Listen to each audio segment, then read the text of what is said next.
The following broadcast was produced by the Lighthouse for the Blind in San Francisco as part of our Lighthouse Learning Library.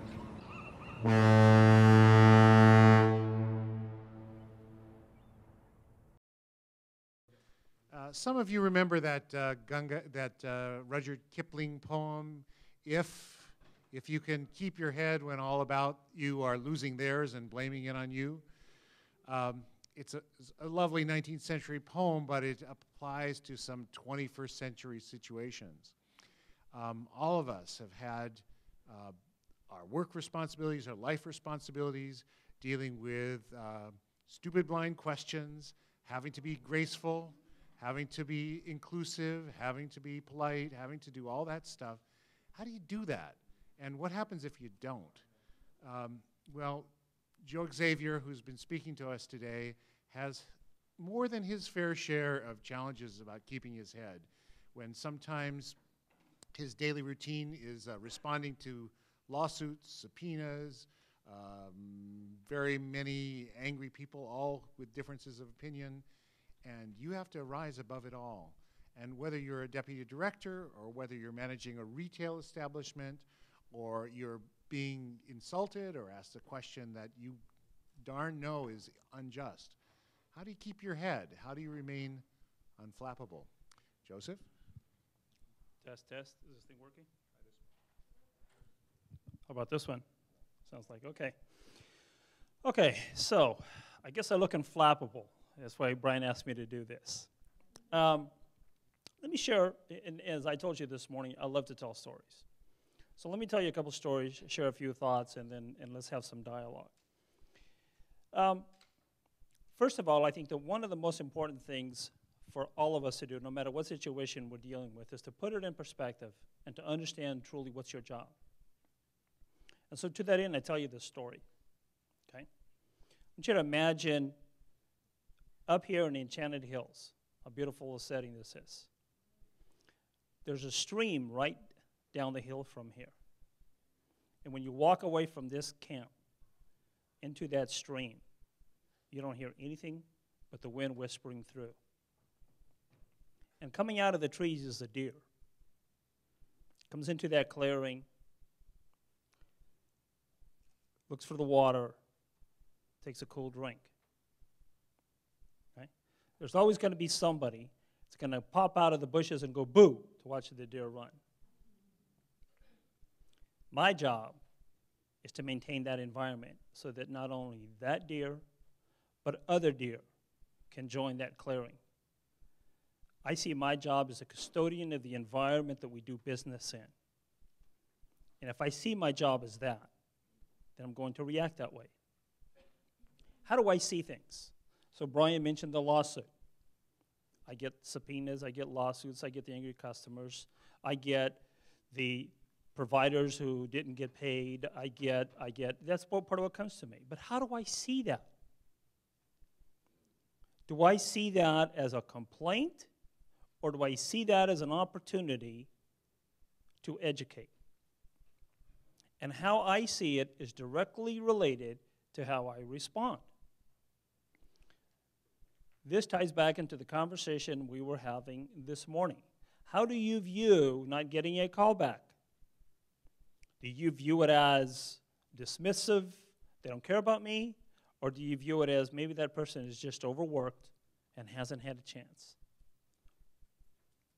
The way you see it is the way you're going to react. For me, there's a purposefulness in ensuring that I see it correctly. If you're interested in reading, there's a great book. It's a short book, but it really speaks to how you frame an issue, and it has many, many applications. It's not written for how you frame an issue about everyday flappability, but it's truly written about how do you frame an issue in political discussions, which applies all over the place. The book is called Don't Think of an Elephant by George Lakoff, who is a professor. Don't Think of an Elephant by George Lakoff. The book really talks about reframing the issue. When it comes to me, it's not a complaint. It's an opportunity to educate. It's an opportunity to learn. It's an opportunity to assist. Here's the other thing that I apply to my everyday work, okay? So who said that there's a chaos? How do we know? Somebody has told us it's chaotic, it's a problem. You know, in the middle of winter when you get those downpours, and it's raining everywhere. I mean, it's just a real nightmare, and it's coming down, and if you have an umbrella, it's coming up from the bottom, and if you have a raincoat, it finds its way in between the buttons. No matter how it is, you're just going to get wet. Are you alone in that rainstorm? Okay? Everybody's in that rainstorm. The work that I get to do, the jobs that you have, there's different kinds of rainstorms. The reality of it is, that's all it is. It's a rainstorm. It's today's unflappable times, shortages of resources, cutbacks, loss of positions, people wanting jobs and can't find them, consumers needing to have services improved so they can find jobs. This is all an unfortunate but realistic condition of today's environment. It's not a personal attack on me. It's not a personal attack on anyone else. And I don't view it as anything more than this is a rainstorm that we're all in, and we all just need to work through it until we get through it, and we will. You think about, over history, the ebbs and flows of employment, the ebbs and flows of economic times, and I got to tell you, there's people that would come up here and say there's never been better times for blind people to get jobs. Are there enough of them going to work? No. There needs to be a lot more, and there needs to be a lot more opportunity. But let's go back to 50 years ago. Let's go back to 60 years ago. Right? The things that I am doing today probably weren't even thought of somebody doing, let alone many of you who are in this room, and you have the Adams Kirk that was here from Seattle Lighthouse, what Brian is doing with the Lighthouse, what many other blind people are doing, the different jobs that are out there. They were not in existence. So we take this rainstorm, and we continue to work through it. You get up one more time, and you do one more thing that improves your opportunity. How many of you are sports fans in here? How many of you are Raiders fans? My sympathies. Hey, don't you guys love those Monday morning quarterbacks? God, if he would have thrown that ball, if he would have handed it off, if he just would have looked, if. Funny. All those people are sitting in the stands enjoying the game. How many of them are on the field playing the game? Okay? I challenge each of you to get out of the stands and be on the field playing the game, finding the job, because that's where it's really meaningful. You're here to prepare you to add to your toolkit to put you on that field. Okay? And you can complain about, and you will have somebody that will come up to you and say, you could have done this, you should have done that. Why didn't you think of that? Ask them where they're sitting. Are they on the field or are they in the stands? No, it's not to say that you don't take advice from people. It's not what I'm saying. But the reality of it is that the moral of the story here is that if you want a different outcome, you do something different, and you get engaged. Okay? And you keep going at it until you're successful. What is my job? So when I get sitting in my office the other morning, and the director's assistant comes to me and says, Joe, I have a call. This person is very upset, and they want to talk to the director, and the director's not here. Okay, let me talk to him. I picked up the phone, and this person went nonstop for 10 minutes. And by the time they were done, I'd been threatened to be taken to Congress, the legislature, the media, the auditors, the attorneys, the complaints, I mean, they went through all of it. So what do? Hang up the phone, say you got the wrong number. What? Okay? You listen, and you listen carefully, because the person needed to let me have it. It wasn't about me.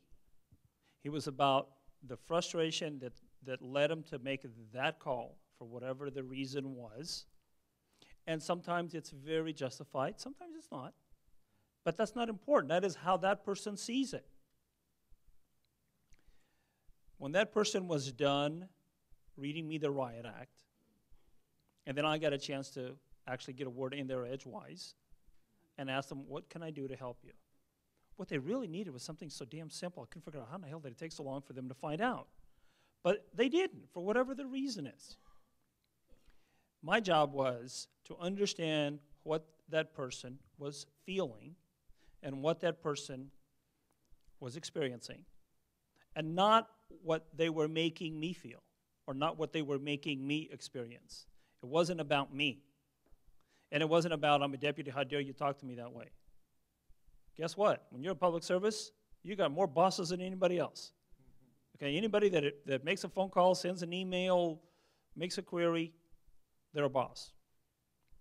It's a very difficult thing for some of our staff to take some of the things that they have to deal with, and it's a lot of times there's things that could have been avoided because staff overlooked, forgot to.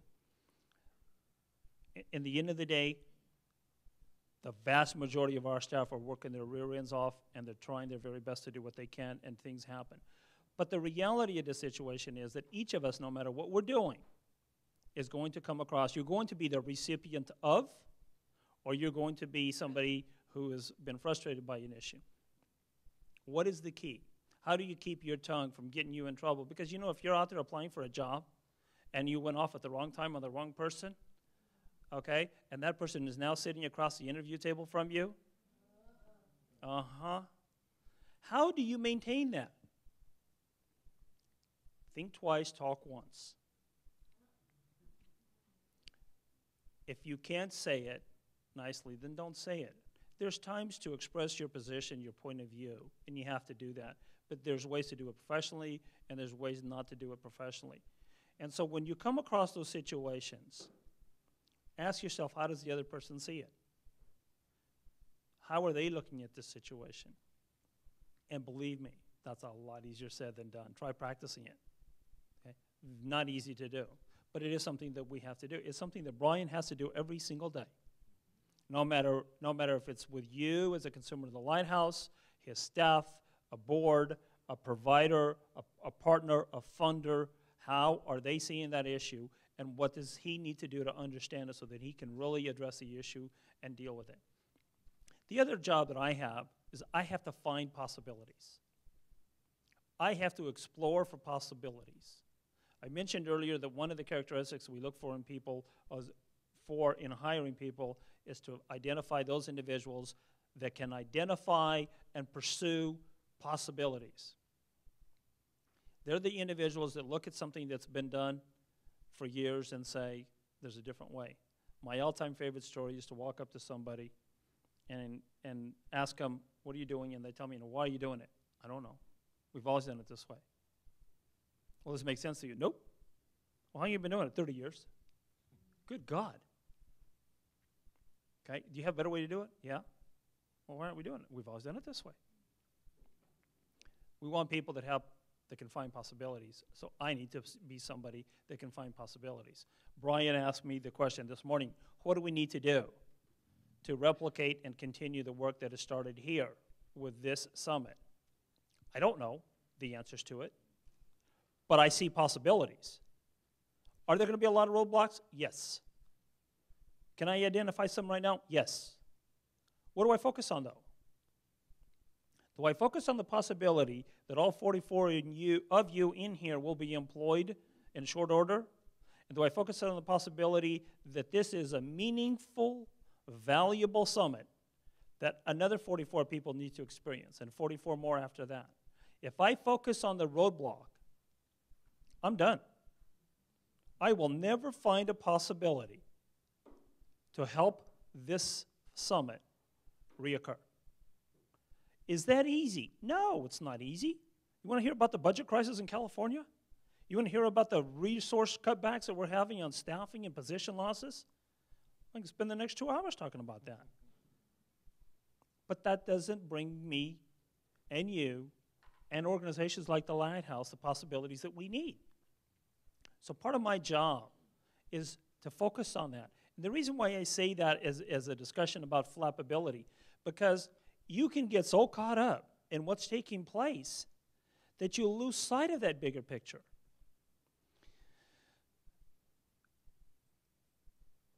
One of the other things that I get to do, I have individuals that will come to me with issues that are very long entrenched. Brian has individuals that will come to him. You guys have issues that you're dealing with. One of the questions that somebody posed to me one time, Joe, you're really focused on being right. He says, yeah, because I know I'm right. Well, how's that working for you? Well, no, it's not working so well. He goes, well, what do you mean? He goes, because even though I'm right, I'm not getting anywhere. Well, you might want to think about getting people to align on the issue and not focus on what's right or wrong. So over the past months, years, somebody will come into my office and they'll get started on discussion of right and wrong. They don't actually use those words, but their position is, I'm right. And it doesn't matter what you say, I'm right. I said, okay. Usually my question goes along the lines, or my comment, it's not a question, my comment goes along the lines of, I'm willing to be wrong every day, all day, if we get the right outcome. And the person says, well, that doesn't make any sense. How could you get the right outcome and be wrong?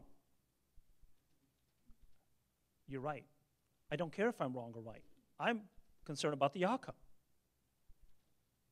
My objective is to find a way to repeat the summit. And if I have to be wrong for the next 6 weeks, as long as we can repeat the summit, great. Okay? But if I focus on being right, if I focus on the limitations and being right that there are limitations, guess what I'm going to get? Limitations. How many of you, when you're searching for the job, are you focused on the possibility? Or are you focused on being right? Are you focused on being wrong? Are you willing to change? You've had a lot of people here share ideas with you. You have your life coaches sharing ideas with you. You have all these people. Are you willing to align on the possibility of success and the outcome? Or are you willing to focus on wrong and right, what works and doesn't work? It's a shift. And it's not an easy shift to make, because you're talking to somebody that had a hell of a time making that shift. There's no way I would have the job that I have today if I had not let go of being right and wrong and focused on what are the outcomes that we need to achieve and what are the outcomes that we need to get to. And that is not something that is easy to do, and I see people that struggle with it all the time. A number of you have approached me, and I'm looking forward to talking to you more about some of the things that you might do. My question is going to be to you, what are you going to do differently? What are you going to do differently than what you have been doing so you can get a different outcome that you want? Those are all skills that I have to use every single day and being unflappable. How do you look at it? How do you see it? And what do you do in the conditions that you find? One of the other things that I think has been invaluable to me, and I think this ties back to some of the other discussions that we have had, and I think it really ties to this summit and the broader picture of having mentors to talk to and coaches. You know what I have that I work with every single day? A coach. 2, 3, 4, 10. Yep, I have coaches. You know when I have that problem, I just can't get out of my head. I don't have an answer for. You know when I have that situation where I just can't take one more call, what do you think I get to do? I get to pick up the phone or walk next door or go home and talk to my coach. Help me refocus. I have those people in my life that know when they need to put their arms around my shoulder and say, you're doing all right, just stay focused. And I have those people in my life that put their foot right where God didn't create it and say, wake up, because you are missing it. You're focused on the wrong thing. They're not easy to find. They're not everybody. But everybody needs them. I encourage you to find your mentor, find your coach. And it does not need to be the executive director of the Lighthouse, or a deputy director, or a CEO. It can be anybody that can give you that honest, sincere feedback. It could very well be that person that you call and ask about the job. Different coaches for different times, for different purposes. But find that person that can help you think, that will give you that feedback. And I mentioned some of the experiences that I have. Does it make any sense to be comfortable, to become comfortable being uncomfortable? Does that make sense? Because I'm hearing some no's. Yeah, it really doesn't make sense, does it? Okay. Well, let me explain it this way. Earlier I talked about judgment, right? So you guys are going, what the hell does that mean? Okay? You know, when you have an issue where the extreme to the right is so easy that everybody agrees with you, and the extreme to the left is so obvious that everybody agrees with you, that's pretty easy, huh? What happens when you move closer to the middle? It gets a little grayer. Judgment occurs in the gray zone. That's where it's tough, because it's not absolute. And by the way, if you have 3 people, you'll have 3 opinions. How do you balance that? That's where judgment comes in. The uncomfortableness becomes in the gray zone. It's when it's not comfortable, and when you start living in that gray zone, that's when you're going to find your stride. When you stop moving away from the absolutes and you move into that gray zone, that's where life really happens. Is it Teresa? Richard and Linda were talking about the life balance. You think there's a little discomfort in their approach? That's where life was happening for them. That's where they were growing as individuals.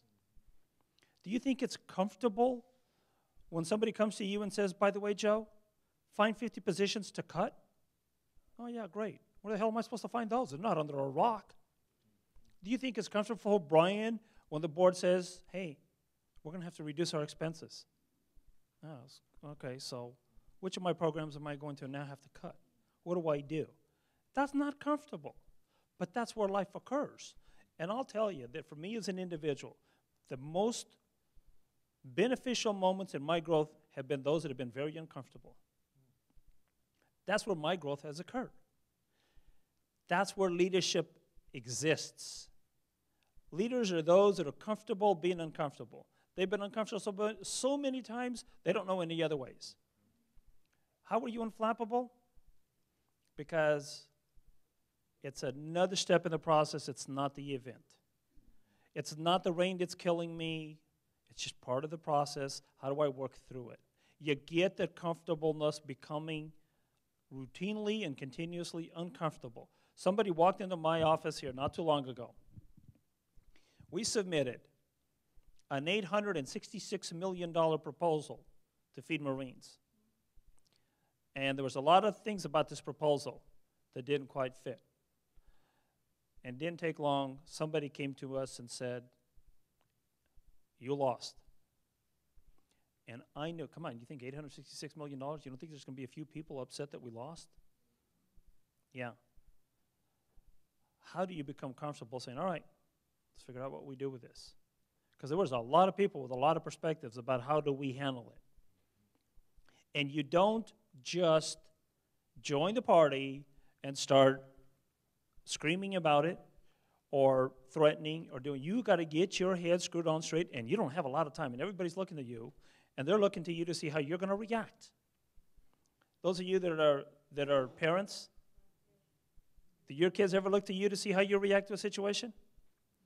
And by the way you react, isn't that kind of the way they react? If you're fearful, how do they react? Kind of fearful, huh? People watch you. And when you're in the workplace, by the way, I love to see this in people. I love to put them in that uncomfortable zone, and I usually find a way. Okay? I usually find a way. And I put them in that uncomfortable zone, and I keep them there. And I keep them there, and I keep them there. And then I get to see what they're made about. 2 weeks ago, I was sitting in an interview, and we had an individual that I thought was the right candidate, but I needed to know. So I maneuvered the individual into the uncomfortable zone, and I boxed the individual in. And every time they try to move out of the uncomfortable, I move them back. What do you think happened to that individual? Huh? They got the job. Yep. Why? Because they could handle the uncomfortable. Okay? I made the kitchen hot, and they stayed in it. Okay? Those are the things, those are intangibles. But those are the things that employers will look for. And they look for it in various ways. Become comfortable being uncomfortable. It's okay not to know everything. It's okay to have something go wrong. I don't worry about anything that goes wrong. You know what I worry about? How is a person going to handle it? Because how they handle it will tell me if it's going to go wrong again or that one ain't happening again. And believe me, I have people that the moment something goes wrong, I jump because I know that they're not going to handle it in the way that will keep it from reoccurring.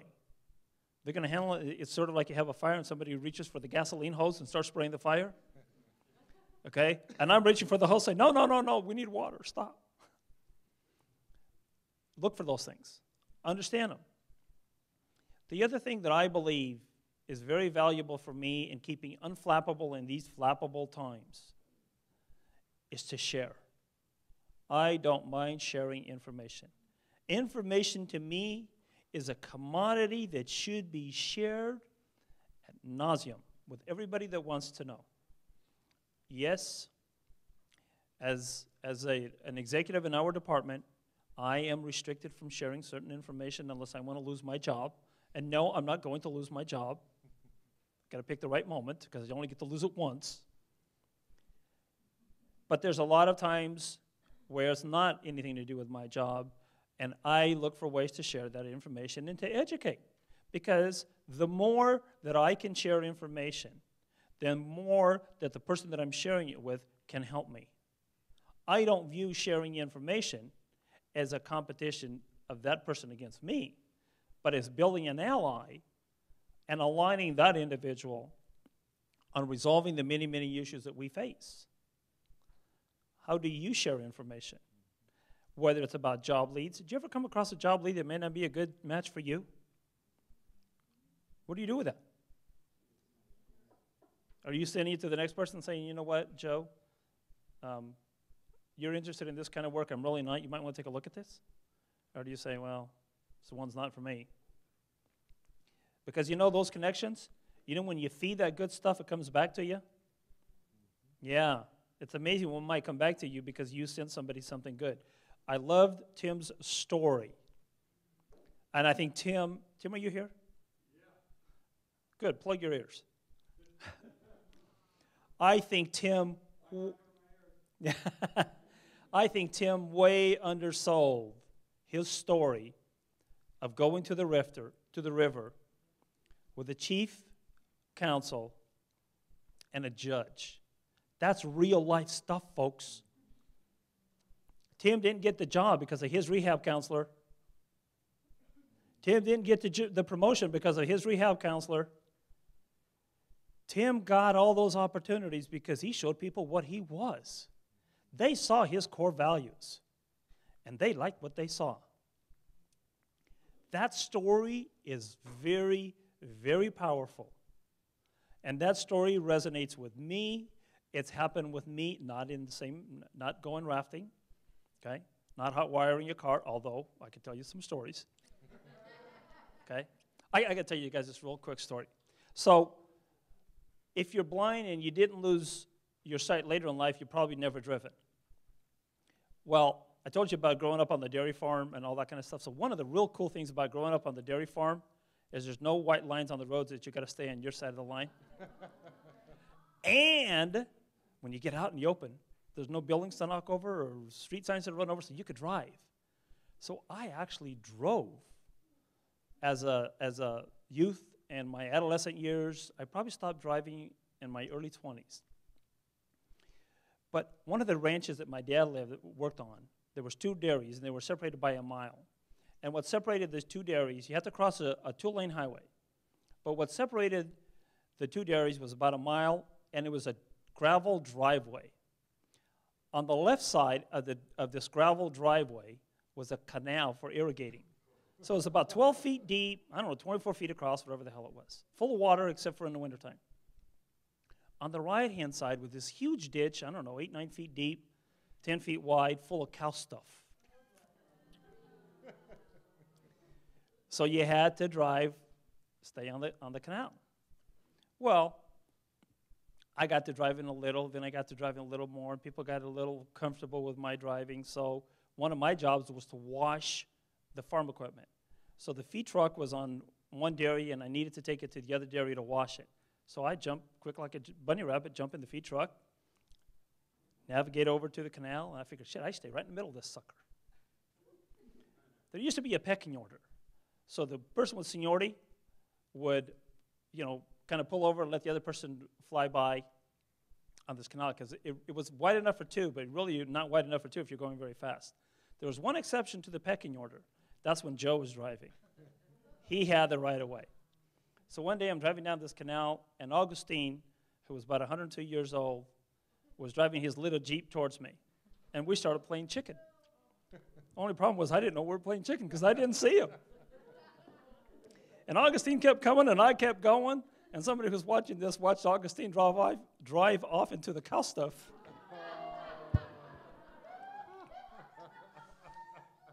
And when Augustine saw me, he was livid. I didn't see you, Augustine. You didn't see me? Yeah, I still didn't see you.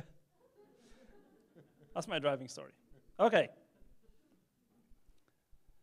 How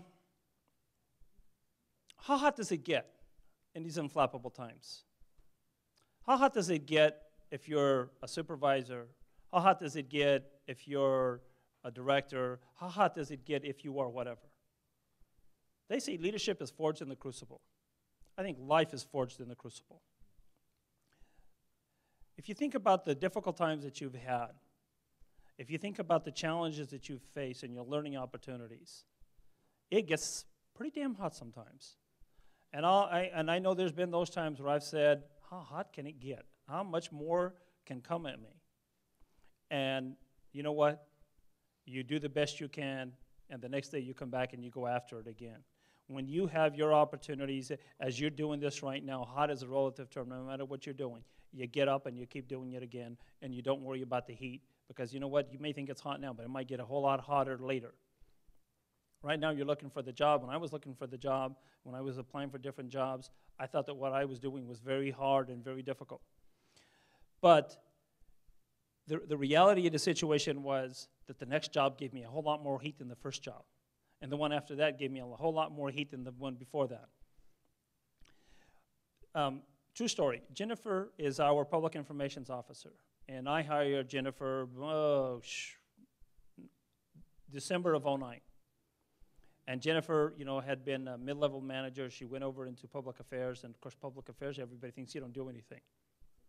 What they don't know about public affairs is that's where the people who are calling, who don't know what to call or who to call, that's where they call. That's where they email.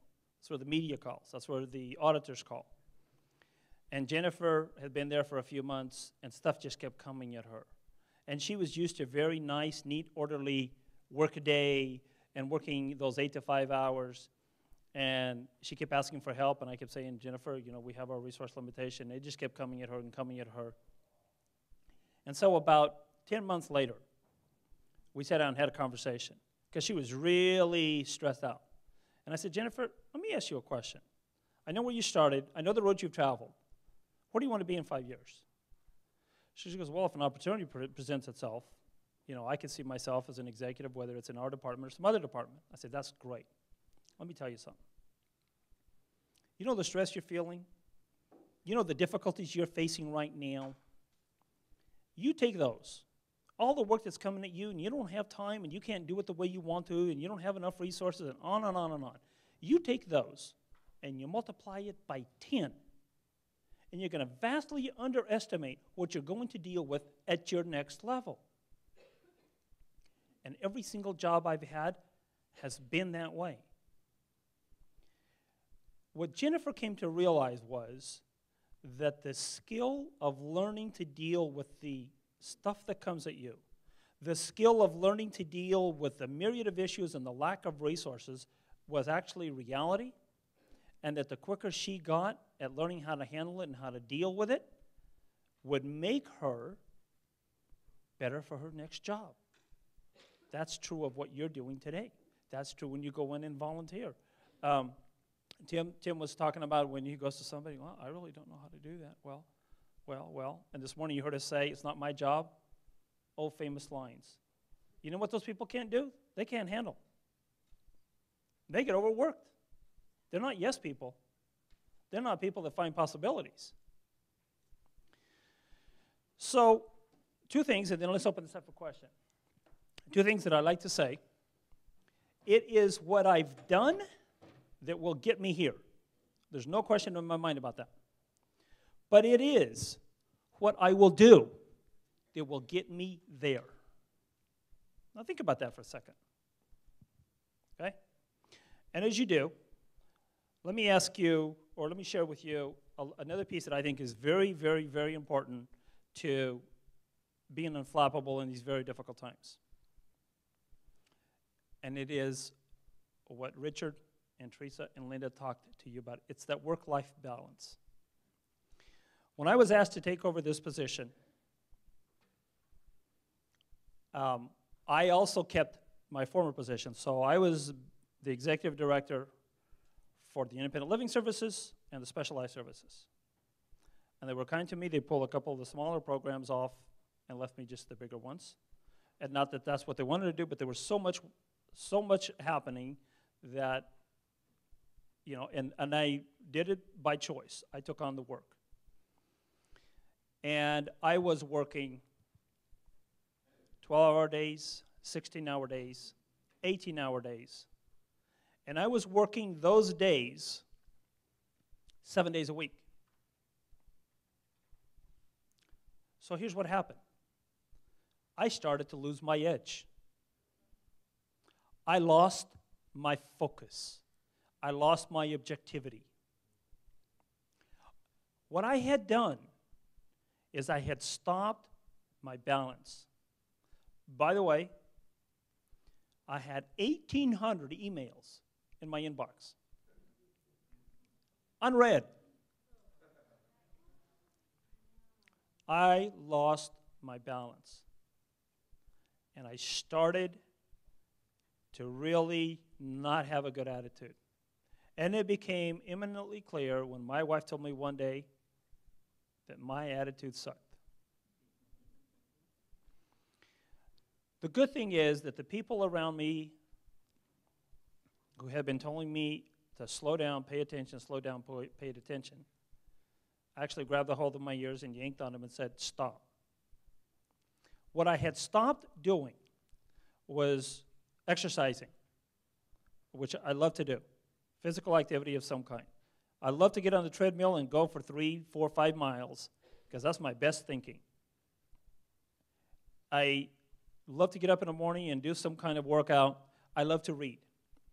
I stopped reading. I love to just sit and chat with people. I stopped doing that because it was all about pushing the work, pushing the work, pushing the work, pushing the work. The reality is I was not keeping up. So that's my real life story about what happens when you don't maintain that personal work life. Maintain it. And no extreme is good. If all you have is fun and no work, you're not going to enjoy that for long because I think it was Teresa that said you need to pay for life. You got it. But maintain it and recognize it and know it. And there is a big difference between the person who says, well, I really don't know how to do that. I've never done that before. Are you sure you want me to do it? It's not my job. And the person that says, Joe, I'd like to take a few days off and just go watch the grass grow. And trust me, the supervisors and the managers know the difference. So keep that work-life balance and maintain it. It is huge. And when you lose it, you will pay a price for it. And believe me, there's no job worth losing your family for. None. Okay? Don't ever do that. Okay? And you're talking to somebody that stepped on that carpet. And I regret even getting close to the carpet and stepping on it. But it is something that if you're not careful of, you can do without intending to also. So with that, I don't know where we are on timeline, but I'd love to take questions. Don't worry about a question I can't answer. We have Brian up here that can answer them. You have Tim in the back. Let me see who else I can pick on. There's enough people in here to answer your question. So, questions?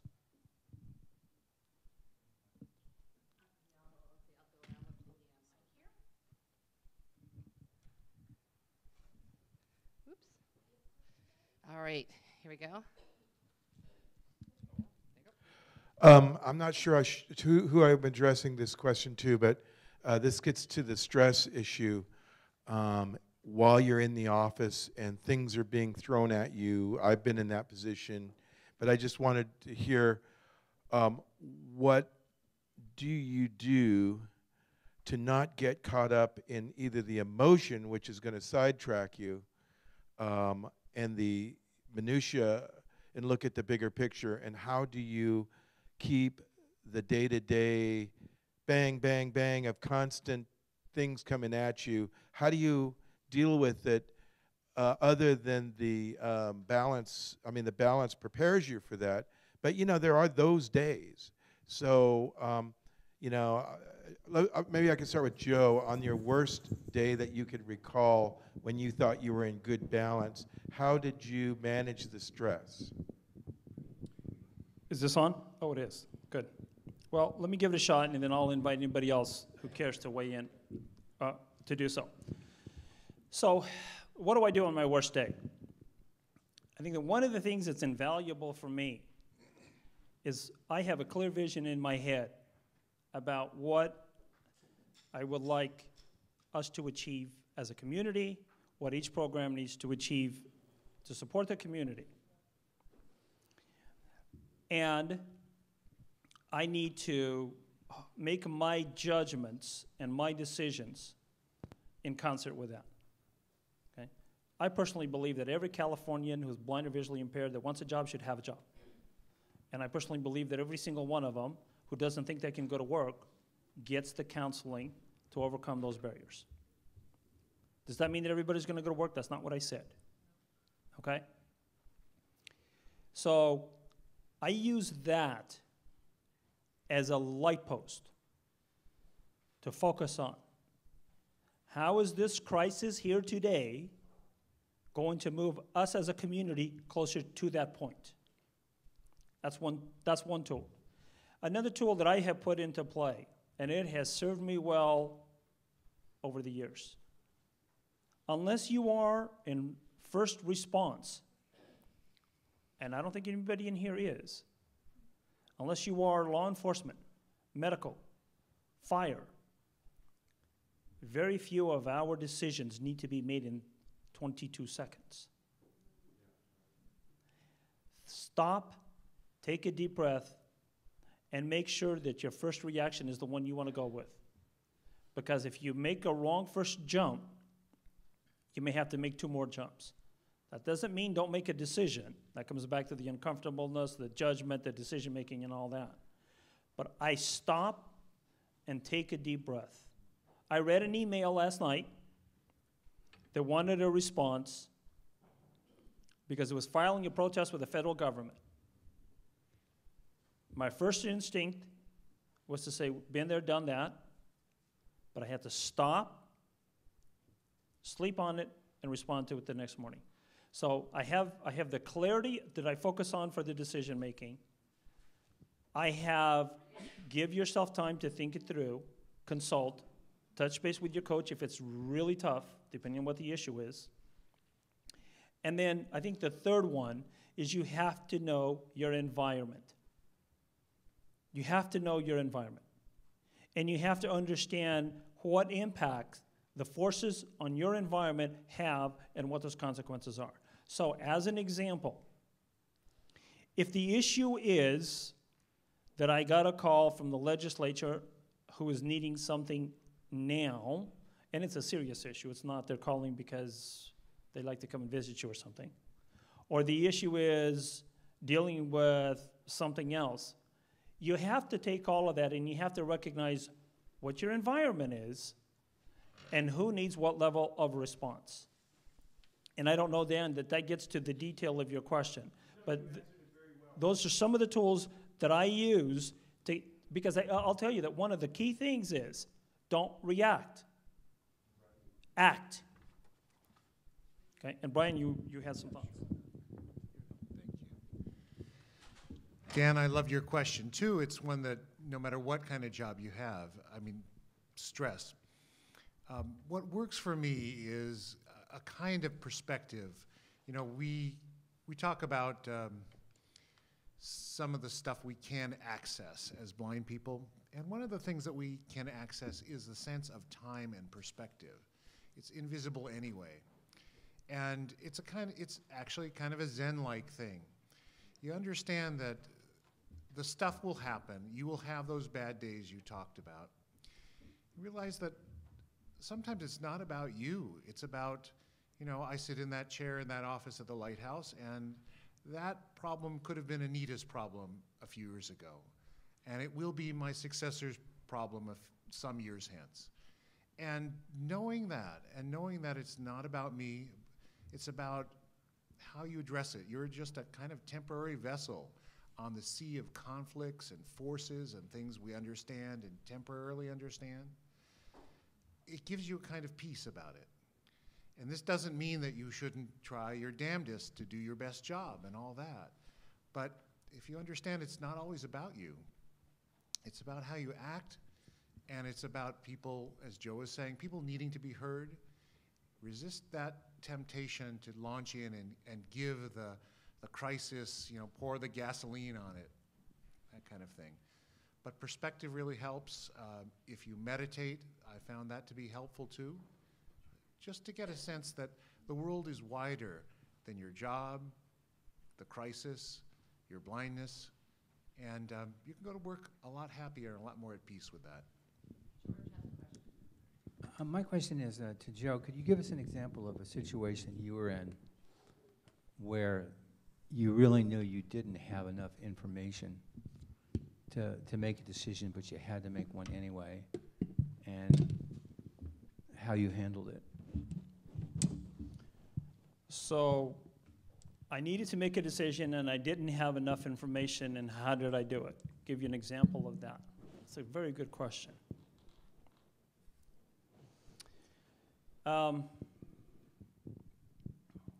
Okay. What's today? Today's Wednesday? Oh, so this occurred last Thursday morning. I was going to take Thursday afternoon off and Friday off because I was traveling for a family event. Manager came into my office.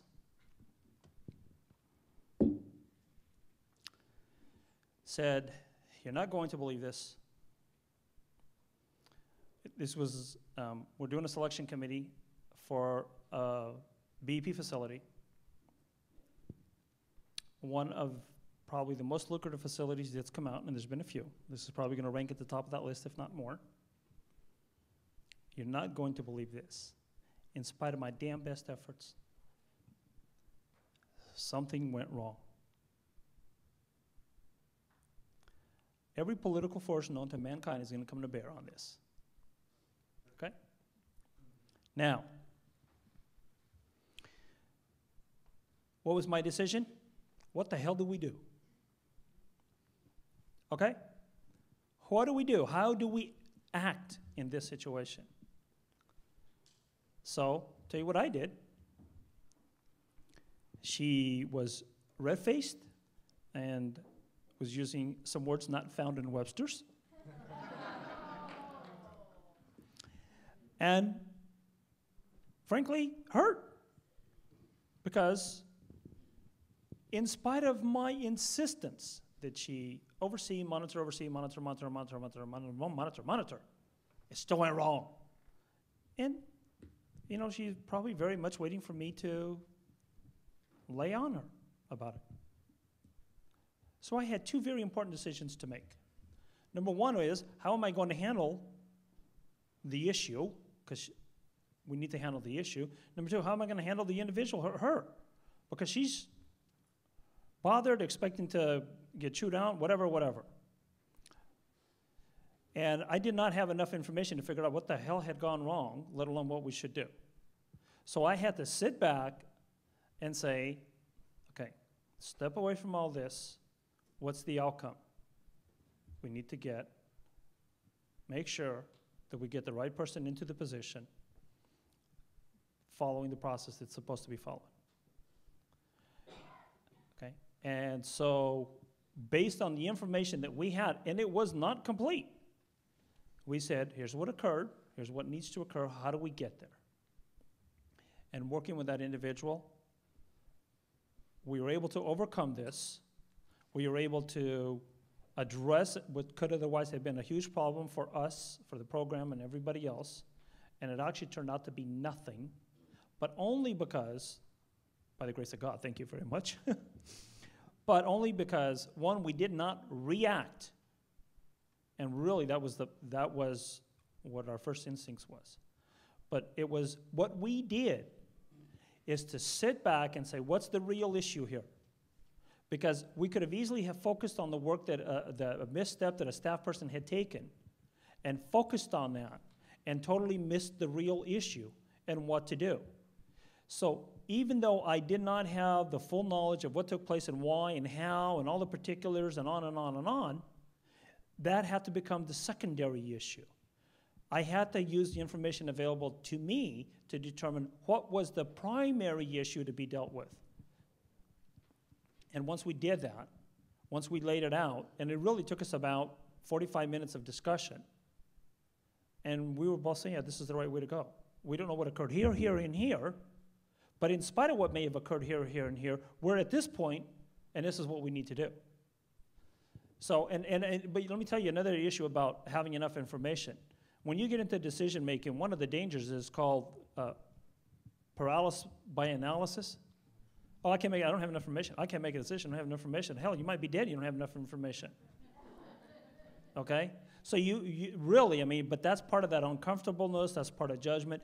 You really need to be able to get to the point where you have to make the information or the decision with the best information that you have today. And by the way, nobody gets to make yesterday's decision with today's information.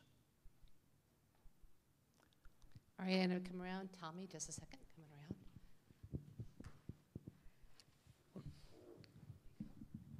Joe, I'm Tommy. I want to go back to that situation you were describing in which you brought back the uncomfortableness to that person. Was that a job interview that you were doing? The one I was just telling you about, the person came into my office, or the one where I was... The first one. The first one? Yes. And would you be willing to tell us or tell me how you did that and give me some examples of the things that you did to put that person in an uncomfortable situation and how they reacted and how you kept going back to it? Okay. So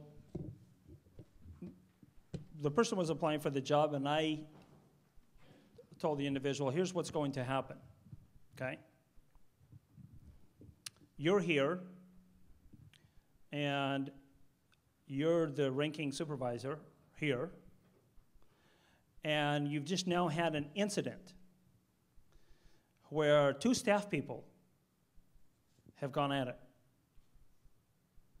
You know, they're not at blows, but that's it, they're done. They're hollering at each other, yada, yada, yada, okay? And you have a crisis with the building because your water pipe just busted and there's water running all over the place. And then I call you as your deputy director and say, by the way, I need this and I need this now because I have the surgeon call. What you going to do first and why?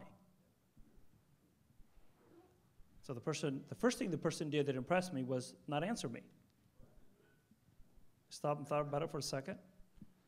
Well, health and safety first. I said, okay. So the person worked themselves out of that little corner by saying health and safety first and said, well, I got to take care of the plumbing because, you know, la yada yada, we're going to take care of the staff people, yada yada. And then I said, yeah. But by the way, the reason why I was calling you and telling you that I needed all this is because the director's on their way there now. So you're going to put me on hold while you're dealing with all that stuff? Yes. Because if the director's on their way here, they want to make sure that I've taken care of the plumbing issue and making sure that I've taken care of the staff issue, and you can wait.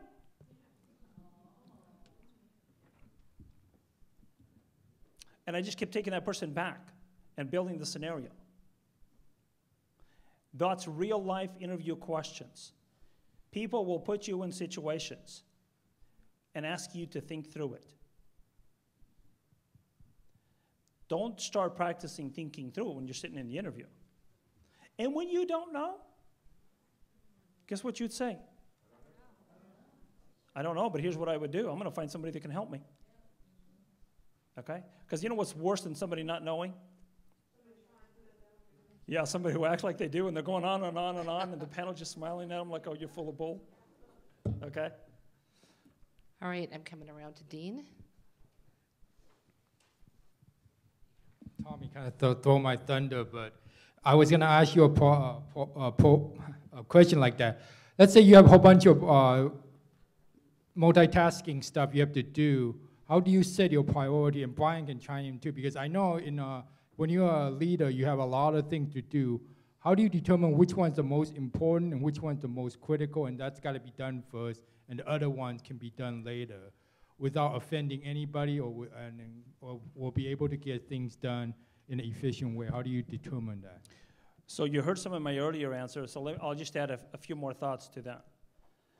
One of the things that occurs, and I don't think this just occurs to me, I'll bet you it occurs to Brian, I'll bet you it occurs to Tim, it occurs to anybody who's in any kind of profession where people will come to you for assistance. One of the questions that I routinely ask my managers is, what are you doing that somebody else could be doing? What are you doing that somebody else could be doing? So when somebody comes to me with an issue, one of the questions that I also need to ask myself is, why am I the one that has to be dealing with this issue? Okay? Why is it that you haven't gone to the program manager or the supervisor or the whoever? Because the reality is, if you haven't, maybe the issue you're coming to me is not the real issue at hand. There's another issue. Okay? So that's another technique that I use. Is this question, is this issue at the right place? Okay? I mean, this happens in many, many different ways. There's times that we have staff that go to our legal shop and start going on and on and on and on, and then legal will come to me and say, Joe, I don't have a clue what you're talking about. I wasn't aware of it. Well, should we act on it? Not my opinion, you shouldn't. What they think is really important, I know they do, but in the grand scheme of things, no. Is it something important? Yes. That's part of who should be dealing with it, with what issue, I think is a question I also have to ask myself. But then it's also part of, you know, I just cannot emphasize enough the need to know your environment. And when Brian emphasized, realize that, you know, some of this didn't start today. I mean, there's some things that'll come to you that have been around for a while. God, if they were that important, why did they wait 20 years to solve it? So put that in context. So, but that, you really have to know where you are in your environment. I have a little tool that I developed for me when I go for interviews, okay? And the tool is broken down, and I'm trying to remember off the top of my head. It kind of does a 360 about the organization, about the unit that I'm applying for. And it'll look at things like, who are their customers, what are the staffing issues, what are the, so forth, so on. So I get a good understanding of it at the unit level, and then at the organizational level, the external level. So I try to build as round a picture as I can about any job that I'm applying for, so that when they throw those $164,000 questions at me, I can think about it. But that goes back to you asking for the duty statement, that goes back to asking for the org chart, that goes back to going to the internet and learning something about this organization that you're applying for, that goes to reading what their information is. Because the more you can tie your answer to real life experiences that the organization is having, well, I noticed that in your audit report, this was an issue, so assuming that it has been resolved, ABC, or assuming that it's not, I would want to know and contribute this way. Build that 360-degree picture about the jobs you're applying for. Don't just go in and warm up the chair. Okay, any other questions? All right. I just want to say a couple of things. We know Joe Xavier as administrator, deputy director, manager of budgets and all that, and to that I want to include now a new and very powerful word, teacher. Joe took an entire day to drive up here from Sacramento to spend time teaching. He's made himself really accessible to us. I just want to give him a big round of applause.